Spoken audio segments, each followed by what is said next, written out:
Price Lord. நிறைய பேரோட வாழ்க்கையில இந்த வார்த்தைகள் வந்து கடந்து போனது உண்டு.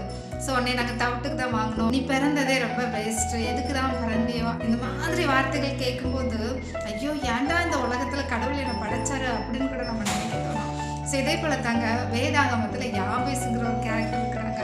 இவரோட வாழ்க்கையில் அவங்க அம்மா அவங்கள பெற்றெடுக்கும் போதே நீ துக்கத்தின் மகன் அப்படின்னு சொல்லிக்கிற பேரை அவருக்கு வச்சாங்க. ஆனால் அவர் ஒன்று யோசிச்சாரு, ஒருவேளை என் தாய்க்கு இந்த உலகத்துக்கு என்னை சுற்றி இருக்கிறவங்களுக்கு நான் துக்கத்துக்குரிய மனுஷனாக இருக்கலாம், ஆனால் என்ன ஒருத்தர் படைச்சார் இல்லையா, அவருக்கு நான் ஒரு நாளும் துக்கத்துக்குரியவனாக இருக்க மாட்டேன்னு சொல்லி அவரிடத்துல விண்ணப்பம் பண்ணுறாரு. ஆண்டவர் யாபேசனோட ஜெபத்தை கேட்டு அவர் ஆசீர்வதிச்சு அவங்க எல்லைகளை பெரிதாக்குறாரு.